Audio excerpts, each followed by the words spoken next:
आरहत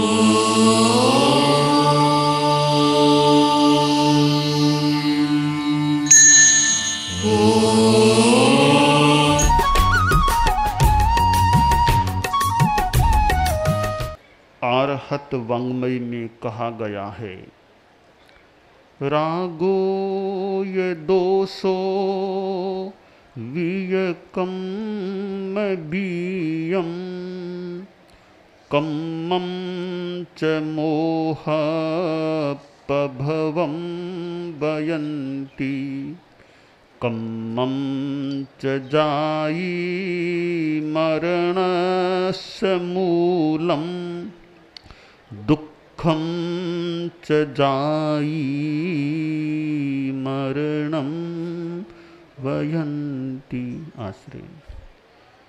शास्त्रकार ने आध्यात्मिक तथ्य बताते हुए कहा है, राग और द्वेष ये कर्म के बीज हैं। जितना भी पाप कर्म का बंध आत्मा के होता है, उसके जिम्मेवार राग द्वेष हैं। एक शब्द में कह दें, मोह कर्म है, क्योंकि यह कर्म है, पाप कर्म सारा का सारा मोह से ही पैदा होता है। कम्मं च मोह पभवं वयन्ति। और कर्म आत्मा के चिपके हुए हैं, इसलिए जन्म मृत्यु का क्रम चल रहा है। जन्म और मृत्यु के वृक्ष के मूल को सिंचन देने वाले ये राग द्वेष के भाव हैं, ये कर्म हैं। और दुख भी अपने आप में है, जन्म और मृत्यु। दुख मुक्ति के लिए आवश्यक है आदमी राग द्वेष के बीज को विनष्ट करने का प्रयास करे। अरहत होते हैं, राग द्वेष से पूर्णतया मुक्त हो जाते हैं। सर्वज्ञ होते ही हैं, सर्वज्ञ होने से पहले वे वीतराग बनते हैं। केवल ज्ञान को टिकने के लिए वीतरागता की पात्रता चाहिए। बिना वीतरागता के केवल ज्ञान उभर नहीं सकता, उत्पन्न नहीं हो सकता। आदमी के जीवन में अनुकूलता प्रतिकूलता की स्थितियां यदा कदा आ जाती हैं। मनोज्ञ पदार्थ भी सामने आ जाते हैं, तो अमनोज्ञ पदार्थ भी सामने आ जाते हैं। साधना यह है, मनोनुकूल स्थिति में भी मनोनुकूल पदार्थों की उपलब्धि होने पर भी आदमी राग में न जाए, खुशी न मनाए, समता में रहने का प्रयास करें। और अमनोज्ञ परिस्थिति आ जाए, पदार्थ वैसे सामने आ जाए, तो आदमी द्वेष भाव में न जाए। बस यह एक मूल मंत्र है अध्यात्म की साधना का, कि न राग में जाना न द्वेष में जाना, न इधर झुकना न उधर झुकना, मध्यस्थ रहना, बीच में स्थित रहना। मध्यस्थो, आदमी मध्यस्थ रहे। जब तक इस मन रूपी जल में राग द्वेष आदि की तरंगें उठती हैं, आदि में गुस्सा अहंकार माया लोभ आदि सारे इन्हीं के परिवार के सदस्य हैं, राग द्वेष के ही सहचर हैं। ये भाव जिस मन रूपी जल में इनकी तरंगें नहीं उभरती हैं, उस जल के भीतर में कुछ देखा जा सकता है। इसलिए यह मन रूपी जल और मन से भी पार हो जाए तो और विशेष बात। मन है तो मन रूपी जल में ये तरंगे न उठे। मेरे इधर पानी है, पानी दिखाई दे रहा है मुझे, नदी में तरंगे उठती हैं, तब तो भीतर गहरी बात का दर्शन भी असंभव सा है इन आंखों से। तालाब है और पानी स्थिर है, तरंगे नहीं है, पानी स्वच्छ भी है। उस पानी में से भीतर का कुछ भाग देखा जा सकता है। एक आदमी दर्पण के सामने खड़ा है, दर्पण हिल रहा है, तो अपना चेहरा देखना कुछ कठिन हो सकता है। दर्पण हिल तो नहीं रहा है पर अंधा गंदा है, चेहरा देखना कठिन हो जाता है। दर्पण स्थिर है, स्वच्छ है, पर ऊपर आवरण है, कपड़ा है, तो भी चेहरा नहीं देखा जा सकता। दर्पण अनावृत हो, दर्पण स्वच्छ हो, दर्पण स्थिर हो, तो हम उसमें अपना चेहरा अवलोकित कर सकते हैं, देख सकते हैं। और देख सब कुछ है, दर्पण अनावृत भी है, स्वच्छ भी है, स्थिर भी है, तो देखने वाला अंधा है, तो क्या चेहरा दिखेगा। संस्कृत में कहा गया, यस्य नास्ति स्वयं प्रज्ञा शास्त्रम तस्य करोति किम, लोचनाभ्याम विहीनस्य दर्पण है किं करिष्यति। जिसकी अपनी प्रज्ञा नहीं है, शास्त्र उसका क्या उद्धार करेगा। शास्त्र पास में पड़े हैं, भगवती विआह पन्नति जैसा शास्त्र पास में पड़ा है, ठाणंग पास में पड़ा है, 10वें आलियम उत्तरध्ययनानी पास में ग्रंथ पड़े हैं, पर समझने की प्रज्ञा नहीं है, तो शास्त्र कितना क्या उद्धार कर पाएंगे। तो जिसमें प्रज्ञा है वह शास्त्र का अच्छा उपयोग कर सकता है। शासनात् त्राण शक्तिश्च शास्त्र मित्य विधीयते। शासन भी हो और त्राण भी हो तो शास्त्र के द्वारा कल्याण हो सकता है, पर पाठक में प्रज्ञा अपनी होनी चाहिए। आचार्य भिक्षु जैन श्वेतांबर 13 पंथ के तो प्रथम गुरु थे, आचार्य अनुशास्ता थे। उनमें कितना ज्ञान था,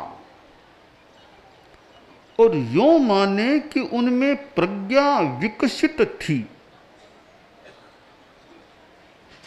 आचार्य भिक्षु बहुत दूर तो नहीं घूमे, राजस्थान उनका मुख्य कार्यक्षेत्र रहा, और राजस्थान से बाहर तो संभवतः अपने साधु जीवन में 13 पंथ के आचार्य के रूप में कभी पधारे ही नहीं थे, संभवतः राजस्थान के बाहर। तो राजस्थान में भी मारवाड़, मेवाड़, ढूंढाड़ ऐसा क्षेत्र, ऐसे तो लाडनू भी पधारे थे, चुरू भी पधारे थे, राजस्थान तक ही वे संभवतः उनका जीवन काल 13 पंथ के अनुशास्ता के रूप में बीता। परंतु उनके परंपर उत्तराधिकारी आचार्य तुलसी तो राजस्थान से बहुत दूर पधार गए थे। आचार्य भिक्षु का अपना व्यक्तित्व था, और आचार्य महाप्रज्ञ जी ने तो कहा आचार्य भिक्षु के लिए, ज्योति का अवतार बाबा, ज्योति ले आया, ज्योति का अवतार बाबा, ज्योति ज्योति का ज्योति का आलो वलय आलोक गहराया, ज्योति का अवतार बाबा, ज्योति का ज्योति का आभावलय आलोक गहराया, ज्योति का अवतार बाबा, ज्योति ज्योति के अवतार के रूप में उनको प्रस्तुत किया आचार्य महाप्रज्ञ जी ने। और आचार्य भिक्षु जिनके लिए जयाचार्य वर ने क्या कहा, मंत्राक्षर समय नाम, मंत्राक्षर समय नाम, विघ्न मिटे घर घर में, भिक्षु मारे प्रगट्या जी भरत, जारो ध्यान धरूं अंतर में, भिक्षु मारे प्रगट्या जी भरत खेत। जिनके नाम को भी मंत्राक्षर के रूप में प्रतिष्ठित किया गया या प्रस्तुत किया गया, तो भिक्षु स्वामी ने भी कितनी राग द्वेष मुक्ति की साधना की होगी। तो राग द्वेष मुक्ति की साधना मुख्य चीज है। हमारी आचार्य परंपरा आगे बढ़ी भिक्षु स्वामी के बाद, और नौवें गुरुदेव परम पूज्य आचार्य तुलसी, उनके जीवन में तो कितने विरोध आए थे और कितना उनका सम्मान भी हुआ था। कहां कहां उनका विरोध हुआ था, भीतर से और बाहर से, दोनों ओर से, अंतो बाह्य, भीतर और बाहर के विरोध के स्वर उभरे। हालांकि मान सम्मान भी मिला और विरोध भी हुआ। किस प्रकार उन्होंने मानसिक संतुलन बनाए रखने का प्रयास किया होगा, मानसिक संतुलन रखा होगा। और गुरुदेव तुलसी जिनका अपना व्यक्तित्व था, अपना कर्तृत्व था, और उनकी शरीर की रचना भी अपने ढंग की थी, कुछ विशिष्ट थी ऐसा लगता है। कहा गया, कानों की छटा निराली, आँखें इमरत की प्याली, कानों की छटा आँखें इमरत की, किसने सौंदर्य सजाया रे महाप्राण, किसने सौंदर्य सजाया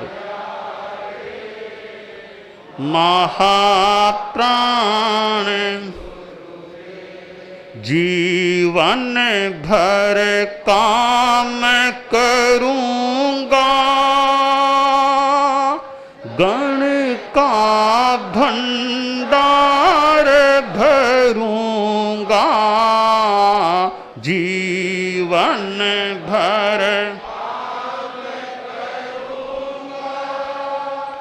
गण का भंडार भरूंगा, संकल्प अटूट निभाया रे महाप्राण, कैसी वह कोमल महा, पुष्पों ने शीश झुकाया रे महा, कंचन सी कोमल काया रे महाप्राण गु। तो आचार्य तुलसी ने भी कितनी राग द्वेष मुक्ति की साधना की होगी। आचार्य महाप्रज्ञ जी तो प्रेक्षा ध्यान कराते थे। पूज्यवर महाप्रज्ञ भगवान, पूज्यवर जो स्वयं अपने आप में एक योग साधना करने वाले भी थे, ज्ञानाराधना करने वाले भी थे। और हमारे धर्म संघ में हम देखें साध्वी प्रमुखा जी तो हमारे साथ विराजमान इन पधारी हैं, यात्रा कर रही हैं, स्वयं ज्ञान की साधना करने वाली और कितनी राग द्वेष मुक्ति की साधना में आगे बढ़ी हुई होंगी। और उधर हमारे श्रद्धेय मंत्री मुनि श्री सुमेरमल जी स्वामी लाडनू जो राजस्थान में विराजमान हैं, जयपुर में विराजमान हैं और अपने ढंग से साधना करने वाले हैं, ज्ञानाराधना की हुई है। तो राग द्वेष मुक्ति की साधना अपने आप में बड़ी बात होती है। एक साधु को तो विशेष रूप से अभ्यास रखना ही चाहिए कि मैं राग द्वेष मुक्त रहूं। सामान्य गृहस्थ भी जितना राग द्वेष मुक्त रहेगा, राग द्वेष मुक्ति की साधना करेगा, आत्मा की तरफ आगे बढ़ सकेगा। राग द्वेष में रहना आत्मा से दूर हो जाना और आत्मा में रहना राग द्वेष से दूर हो जाना। एक को निकटता देनी होगी। आत्मा को निकटता देनी है तो राग द्वेष को दूर करना, राग द्वेष को निकटता देनी फिर आत्मा को दूर करना होगा। हम राग द्वेष को दूर करने का प्रयास करें, आत्मा के निकट अथवा आत्मस्थ रहने का प्रयास करें, यह काम्य है।